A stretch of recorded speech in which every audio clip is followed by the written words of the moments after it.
Alright, YouTubers, welcome back to War Thunder with the Angry Nerd. And today we are going to be taking a look at one of my favorite aircraft in World War II, the Vought F4U Corsair.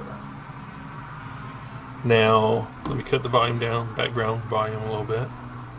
Sorry about that. Now, the F4Us be acquired here in the American tree at the bottom of Tier 2. In the second column, the fifth tab, which is a double tab, will provide you the F4U-1A and the USMC version of the F4U-1A. And below that, in Tier 3, you can acquire the F4U-1D and the F4U-1C at the bottom of Tier 3.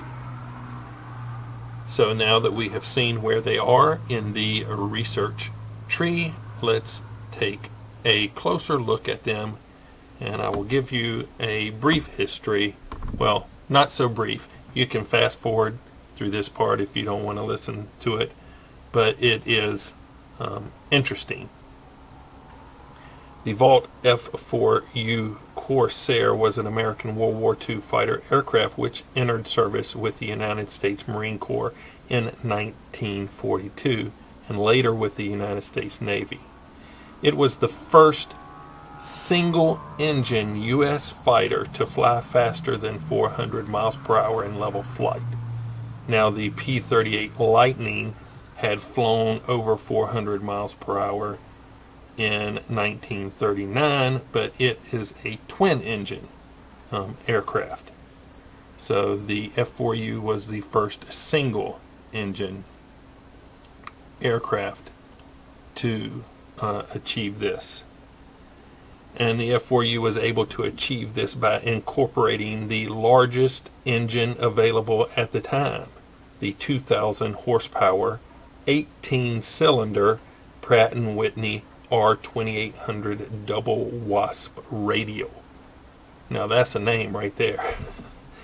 To exact as much power from that engine as possible, they used a very large propeller, which was 13 feet and 4 inches. So the diameter of this propeller, 13, basketball goal is only 10 feet high. So this propeller, 13 feet, 4 inches. Now, to provide clearance for such a large propeller with a standard wing meant that the landing gear would have been too long, and carrier operations take a heavy toll on landing and stuff like that. You don't need long landing gear, which are more fragile and would increase the visibility difficulty of the aircraft. So Vaught's solution to that was the inverted gull wing that you can see right here. So instead of having the wing come straight out this way and the landing gear taking up that section, which would have made it longer and weaker, they used the inverted gull, which brought the wing down, and then the landing gear comes from the lowest point there, and then it goes back up. And that enabled Vought to shorten the length of the landing gear, and also gave the aircraft this beautiful design. I love it. The U.S. Navy received the first production F4Us in July 1942, but getting them into service proved more difficult than expected. The carrier qualification trials in September of 1942 revealed some major carrier operation issues. Early Navy pilots referred to the F4U as the hog or the hose nose because of the long nose and poor visibility when taxiing and landing. You can see how far the canopy sits back. Look at the length of this nose. You know, you got this big old Pratt & Whitney engine up in here, and so the nose of the aircraft is extremely long, and you know, when you're trying to see over it, you know, you're here in the canopy, and all you can see is engine when you're trying to look forward. That's why if you watch some of these old fighters when they are taxiing on the runways and stuff, they zigzag back and forth. They'll drive this way, drive this way, drive this way. That's because they're looking over the edge of the engine cowling. They drive this way for a little bit, this way for a little bit, and it allows them to zigzag down the taxiway, and they can see over the edge. Now, the low speed handling was with the F4U was tricky, due in part to the port wing stalling before the starboard wing. This factor, together with the poor visibility over the long nose, made landing a Corsair on a carrier difficult at best. The difficult and dangerous landing characteristics of the F4U earned it the nicknames the Ensign Eliminator and the Bent Wing Widowmaker. The results of the carrier qualification trials and the fact that the U.S. Navy still had the Grumman F6F Hellcat, which did not have the same landing issues as the F4U, caused the U.S. Navy to release the F4U to the United States Marine Corps instead of adopting it for carrier use. For the Marines, carrier landings were not an issue, as they usually flew from land bases and desperately needed a better fighter than the F4F Wildcat, which they were currently using. The Marine Corps squadrons readily took to the radical new fighter. The Corsair would always be more of a United States Marine Corps fighter than a United States Navy fighter. And the F4U was declared ready for combat from land bases at the end of 1942. Now, I believe the Corsairs were most famously flown by the legendary Black Sheep Squadron, which was VMF 214, led by Major Gregory Pappy Boyington, and they flew in an area of the Solomon Islands known as the Slot. Major Boyington was credited with 28 kills in the war, 22 utilizing the F4Us, and 6 kills utilizing the P-40 while he flew for the AFG, the American Volunteer Group, or the Flying Tigers in China. In November 1943, the Royal Navy received the first batch of 95 F4Us, and they were given the designation Corsair 1 by the Royal Navy.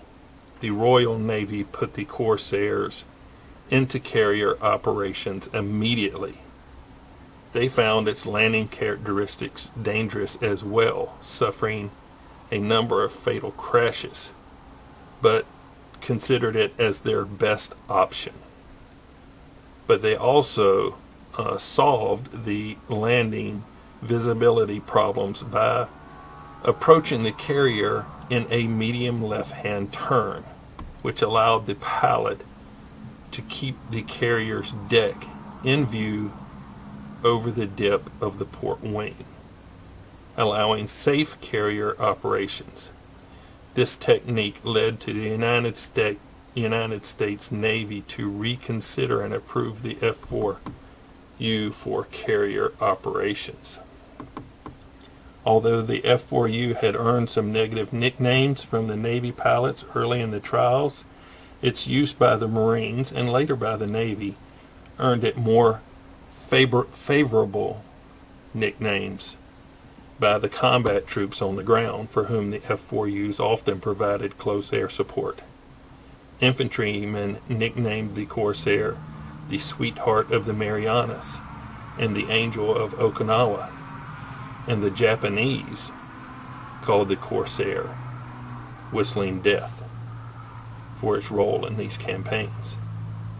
U.S. figures compiled at the end of the war indicate that F4U pilots claimed 2,140 air combat victories against 189 losses to enemy aircraft, for an overall kill ratio of 11-1. Corsair losses in World War II were as follows: aerial combat, 189 aircraft. Losses by enemy ground and shipboard anti-aircraft fire, 349. Operational losses during combat missions, 230. Operational losses during non-combat flights, 692. And destroyed aboard ship or on the ground, 164. The Corsair had a long and distinguished service record and flew for many years with the United States Navy and even operated in the Korean War. So this aircraft has been around had been around for quite a while. And the United States Navy and other nations got much service out of it. Now here in War Thunder, this is the United States Marine Corps version of the F4U-1A, and it is minus the red and white checker sticker that I put on it. This is the camouflage pattern of Pappy Boyington's Marine fighter, and as you can see right there, it says Gregory Boyington, Major, United States Marine Corps. So this is the Lucibel camouflage that you can get with that aircraft, and then I applied the checkerboard cowling right there. So the F4U-1A is a rank with a battle rating of 3.0, a max speed of 433 miles per hour, a turn time of 22.6 seconds. And it comes equipped with 6 12.7 millimeter M2 Browning machine guns. The regular F4U has the exact same characteristics, and then we jump on up into tier 3 with the F4U-1D, rank 3, battle rating 3.3, max speed 436 miles per hour, 21 second turn time. It also is equipped with 6 12.7 millimeter machine guns, and the F4U-D can carry 8 127 millimeter rockets or 2 1,000-pound bombs. And my personal favorite, because I need as much firepower as I can get, we have the F4U-1C, which is a rank 3 with a battle rating of 4.7, a max speed of 437 miles per hour, a 20-second turn time, and comes equipped with 4 20 millimeter cannons. You can see them sticking out well beyond the wings right there. So the F4Us are fast. They are a zoom and boom aircraft used against the Japanese. The American pilots would dive down, hit them with their 50 caliber machine guns, or in this case the 20 millimeter cannons, and then zoom away. They did not try to dogfight with the Japanese aircraft. That if they did get into a dogfight with them, it did not work out well. Whenever they got a enemy aircraft on their tail, they just put the nose down, put the pedal to the metal, dove away, separated themselves, and came back for another attack run. So let's I do like this camouflage pattern right here with the light and dark blue. But in War for Thunder and Arcade Flight, that zoom and boom is not quite as effective, but you can still use it to limited success. So I have taken up enough of your time with all the talking. Let's jump into a battle and see what we can do with the F4U Corsairs.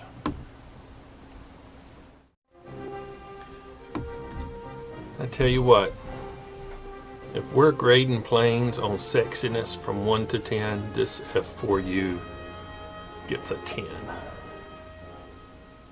And the Spitfire. Mustang comes in right up there like a 9. So we picked up Fjords. Let's jump on in with the F4U-1C, because I need all of the firepower that I can get.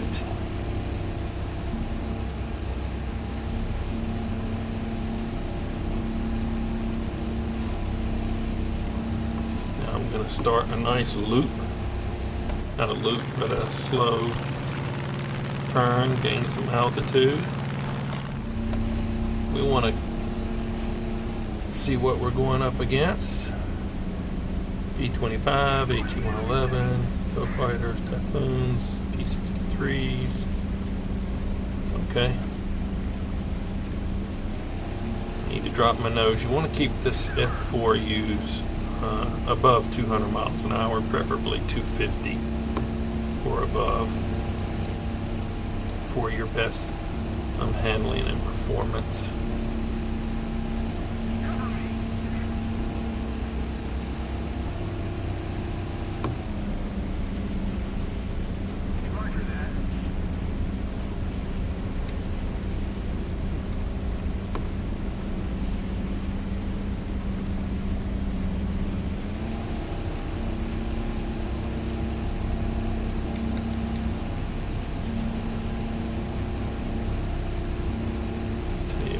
Pick something out to go after. It's knocked down. 25. Appears to already be diving on something. Let's take the HE-111 and make a pass on it and still get away from everybody. But that remains to be seen.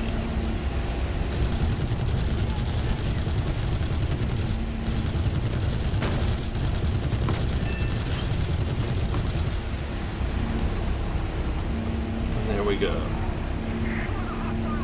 Go ahead Reload.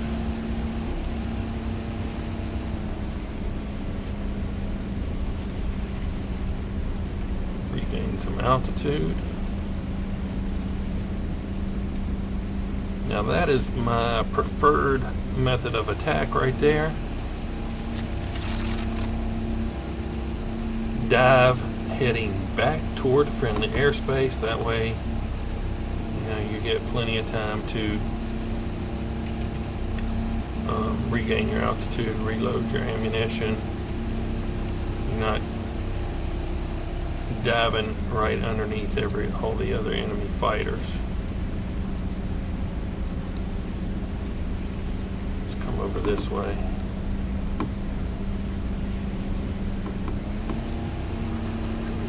Now I have a choice of the B-25 or the Typhoon, but the Typhoon has a whole lot more offensive capability.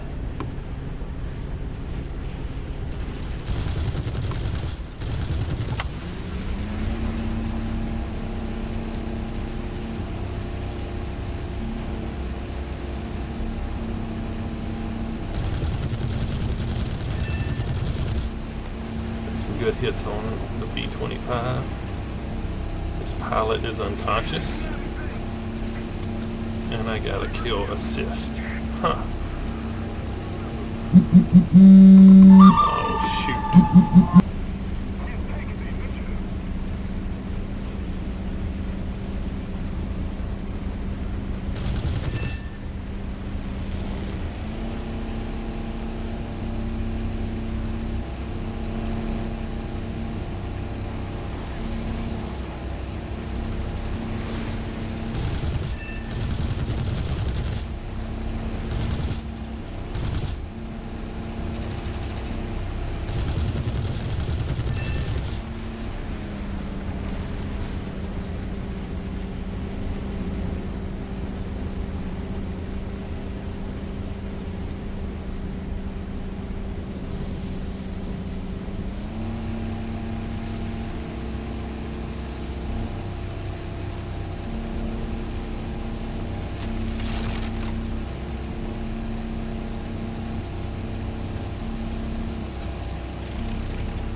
Okay, I'm sorry about that. I was a phone call come in. My better half was asking me about food.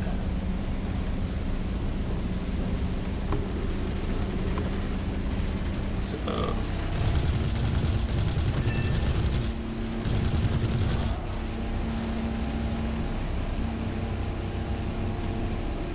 hard to complain when somebody wants to treat you nice and give you food.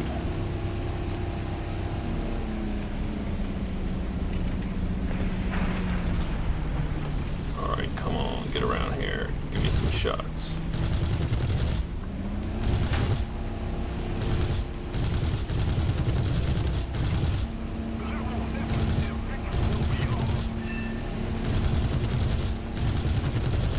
Here we go. Got some on target. Got him. Let's reload. Try not to climb over these hills because I really don't have the speed to do it. So we're going to turn, come away from the battle. Oh man, who was that?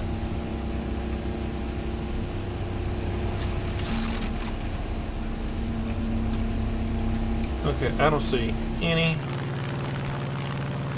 enemies around me whatsoever, and somebody just totally deuced me up. Screwed my handling all up.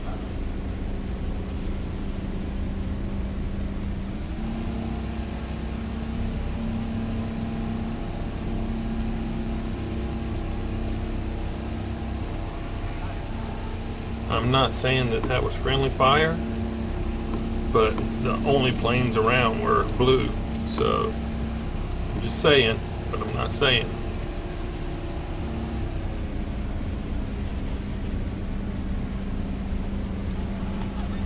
That kind of thing has been known to happen before.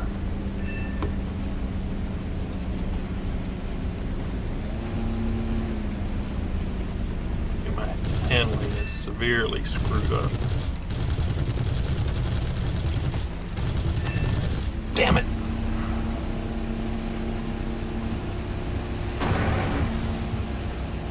Okay, somebody got me. Like a wolf. But I don't complain when an enemy shoots me down.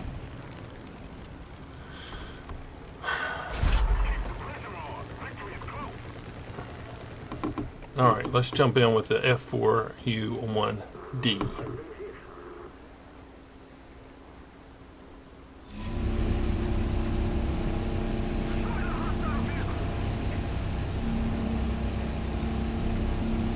I was so crippled, even though you couldn't tell it on the little aircraft emblem at the lower left. But when you get damaged and you're flying with a joystick, it really affects the handling a lot more than it does with a mouse. So I was really having a hard time keeping the plane going where I wanted it, and when I shot down that P-39, basically crashed into him because I was already so damaged. Okay, who to go after, who to go after? Okay, P-36.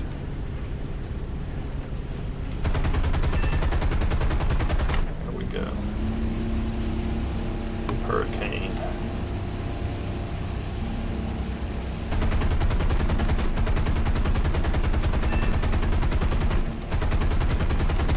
Okay.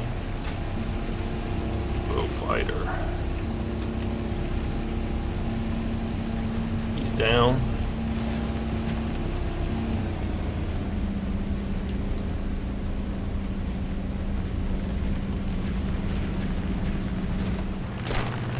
Take a look, that's ground fire.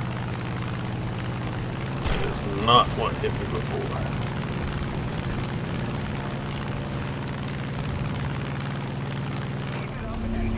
Go ahead and reload. Look at the stats.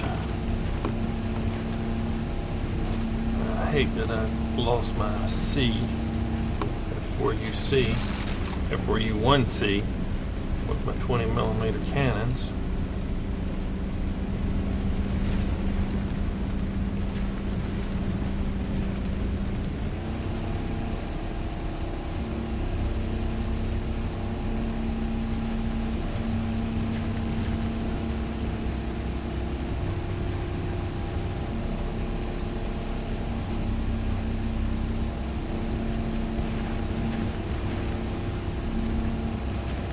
Yep, the Spitfire has noticed me.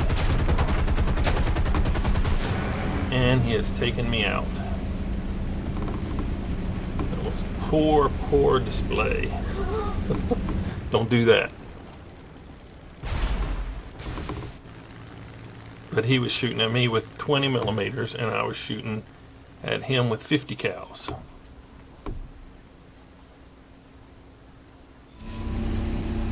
Where those 20mm from the C version would have come in nice.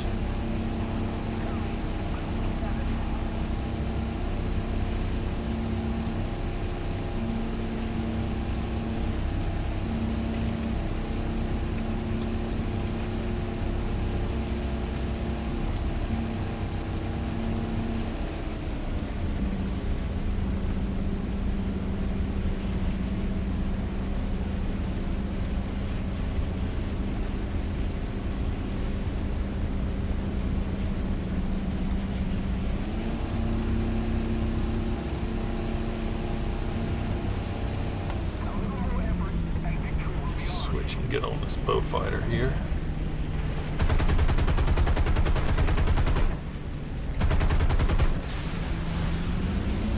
Well, I can get that bow fighter, maybe I can get this one.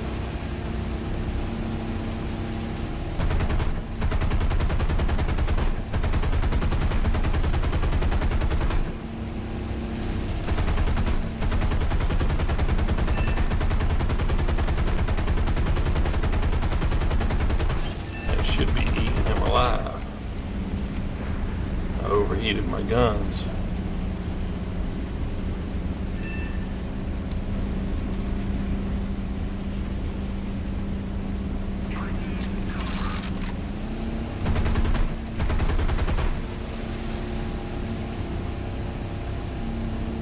Another kill assist.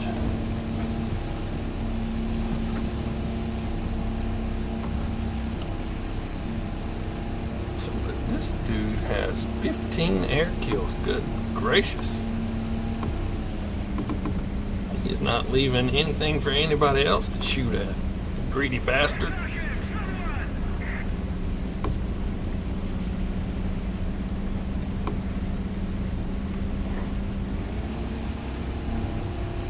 Alright, the BF-109 has like 4 people on him, so I'm going to go after the P-20s. The game's over.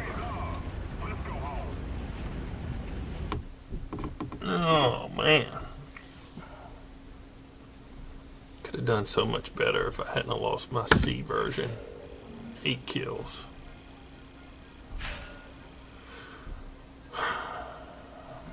Alright, we will take the cover. And we will research some new machine guns, or new cannons. We destroyed 8 air targets with 3 assists. We got 41,649 silver lions. We came in 2nd place on the team, and the 1st place person almost doubled my output. So 12 Petros GR, you were kicking some serious ass. Good job. Let me save this replay.